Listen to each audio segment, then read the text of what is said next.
Guys, welcome to this latest episode of the Mufasa Sports Club. You already know the drill. Please hit the like button, subscribe to the channel, share the video within your community, share it to a friend, for another friend to share it to.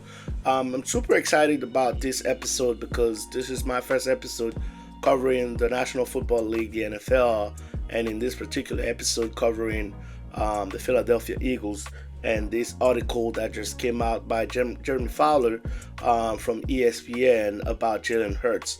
I'm not sure who within the Eagles organization is the source mentioned, or who are the sources mentioned in this article, whether it's somebody who used to be with the Eagles or is currently with the Eagles. But I just have one thing to tell that person or these persons.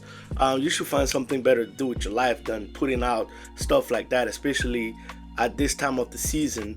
It's really unfortunate, if you ask me, and I'm really frustrated because the amount of disrespect that Jalen Hurts gets for the achievements that he has in this NFL and the challenges that he had to overcome is just beyond me at this point. I really thought it was gonna change after the Super Bowl and him winning the Super Bowl and being a Super Bowl MVP, but clearly a lot of people were frustrated about being wrong about Jalen Hurts and just continue to just have this scrutiny and this. I don't know. I'm tempted to call it a hate towards the man. And it's just disgusting at this point. Guys like Colin Cowherd and Nick Wright and Emmanuel Acho and all these guys, they always find something to say. I mean, you could be critical in some ways. Jalen Hurts is not perfect. I'm not saying he's the best quarterback in the league or whatever. But you can't dismiss or find excuses like, oh, they won the Super Bowl because they were a stacked team and they had Saquon Barkley and a great offensive line and a great defense. But then when the season goes wrong, oh, now all of a sudden it just happened because Jalen Hurts doesn't throw the football that much, or it's not a great passer or an accurate passer or whatever else BS that they find to say. This is utterly ridiculous at this point. And I want to start with some talking points, some key points about the article.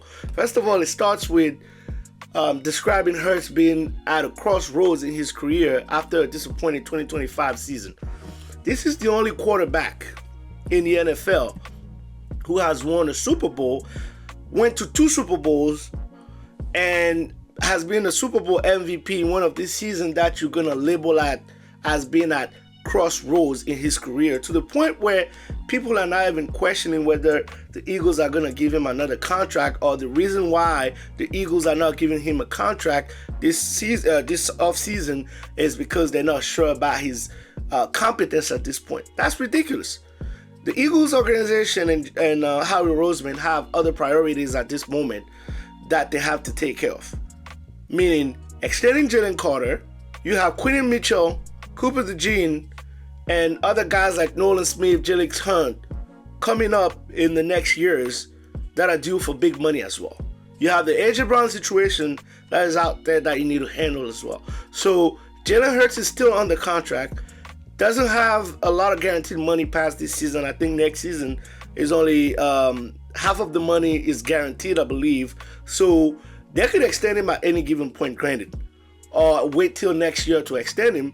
And yes, we're used to the Eagles extending the players way in advance to beat market value and not wait for the salaries to explode before doing so. But it's not as if like there's nobody that needs to be extended right now and they just sitting there waiting for Jalen Hurts to perform or not perform to extend him. Now let's get back to last season and the Eagles getting out of the wild card run by the San Francisco 49ers. A lot of things did go wrong this season, including Jalen Hurts not performing at the level that he performed in the past.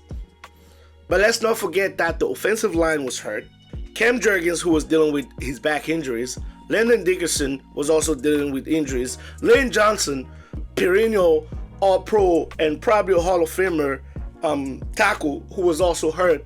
So we had 3 out of our starting 5 offensive line guys who were hurt. Jordan Mailata didn't play at the level that he used to play. And you had Tyler Steen, who replaced what's his name, Mekhi Becton, the right guard who left after the Super Bowl to go to the Chargers, who was now inserted in the starting five on the O-line.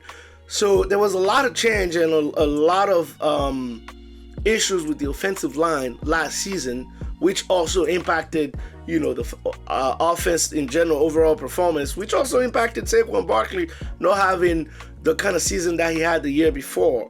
And obviously, the running game being impacted, excuse me, has also impacted Jalen Hurts' overall production. So we can't just go out there and pretend that Jalen Hurts is the main culprit for the disappointed season that the Eagles had last year. No, the running game wasn't going, which in major part was because of the O-line. Saquon was literally touched pretty quickly out of the backfield.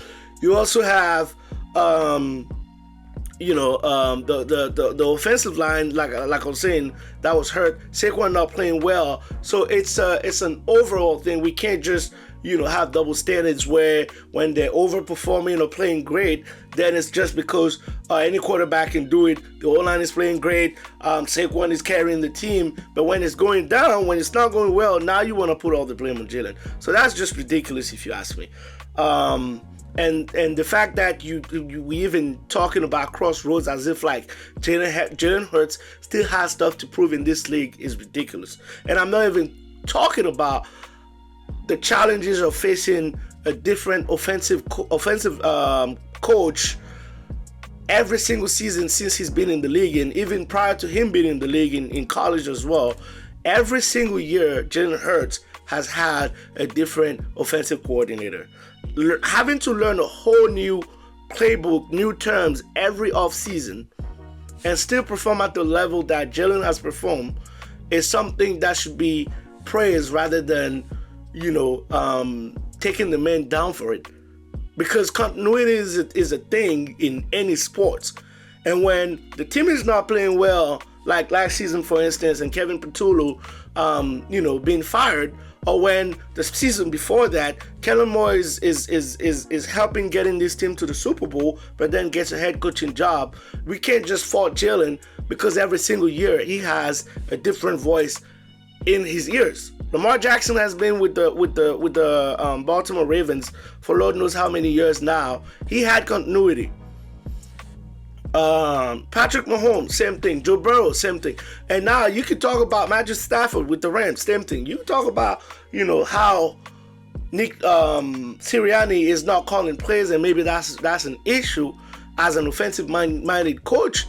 But the fact of the matter is, Jalen has to be dealing, and is still dealing with new coaches, even this year with Sean Mannion, for instance, every single year. So I hate this idea of just, bashing this man or minimizing his achievements when he's successful and playing great and winning a Super Bowl. And when, shit hits the fan, then you want to put all the blame on him. That's just ridiculous. Secondly, they called him almost uncoachable at some point.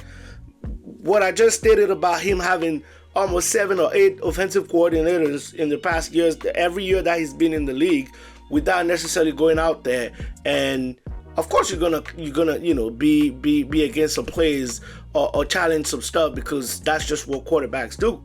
But he never went out there and complained about the lack of consistency or showed some type of emotions. He's always this stoic player that he's always been. So that alone shows me that he is coachable. Second, he's a coach's son. His father was a high school coach, so you can't tell me that this doesn't play a part in him being coachable. And also, when it comes to internal frustrations, and I've even heard something on this article about Jalen playing under center. I'm gonna put the footage right in the video. There's a video of Jalen Hurts in a post-game press conference last season where he's talking about how he likes playing under center and him being comfortable with that, and how he kind of expands the offense. But the main thing is to really take advantage and benefit off of that. I enjoy being under center and being able to complement things within our run game and find a flow. But ultimately, I think it's about finding a flow in what you do. It's not necessarily you stick a guy under center, or you're playing from the shotgun, or you're in the pistol. It's about what are you doing when you're under center. How are we leveraging what we do? How are we leveraging the guys? What guys, what spots are we putting guys when we're in these different positions? And so we just want to continue to build off of it. Obviously, a big time for us is always going into the bye week and being able to assess that and have a reset a bit and build forward. So Jalen himself made a point about that, but then this article is also talking about how he's not comfortable playing on the center or adjusting to motion and stuff like that. Every quarterback has their own flaws and their qualities. I'm not disputing that, but going out there and, as with a guy like Jeremy Fowler or any other reporter out there, I'm not trying to teach you how to do your job, but please at least verify those sources or double check them before you put those articles out there. I know most of the things that are surrounded by the Philadelphia Eagles are, a pretty good source of clicks or views or whatever, but it's not, you can't just vouch or go with, take it at face value, everything that you hear from the organization, whether it's a source that is still there or no longer there, because not everybody is necessarily always on the same page within an organization, especially if the guy who is your source left the organization. And one more thing that I wanna talk about here is with the Eagles organization, and specifically Howie Roseman. I think it's very important for the synergy of the team and the cohesion of the team to really start not just being quiet about these type of things. I think it's important to go out there and, I understand the fact that, you don't want to refute every single article that comes out because you have better things to do, but we need to find a way to maintain the cohesion of this team and this organization by putting stuff out there, especially when it's attacking the character of our quarterback or any other player on the team, and refute these rumors, or at least take some measures with some of these networks to stop avoiding stuff like this, because I'm all for putting stuff out there, but you somewhat also need to be mindful of the impact that can have on the team, and that damage control needs to be done by the front office within the Eagles organization to make sure that you correct or address some of the things that are not true that are coming out of this article, rather than just staying quiet about it. So that's pretty much what I had to say about this whole Jalen Hurts article. This is my quarterback. I think he's the right fit for the Philadelphia Eagles. And like Jalen always says, he had a purpose before anybody had an opinion, so he's still going to continue to be who he is. And obviously, yes, he has to get better. Had a bad season, but he wasn't the only one who had a bad season last year. He's going to get better. I trust him to get better. And I'm hoping that with this Sean Mannion offense next season, we could get back to, playoff contention, and why not get another Super Bowl to shut some of these doubters out again. So I appreciate you guys watching me again today. Please subscribe to the channel, like the videos. Go Birds. Ciao.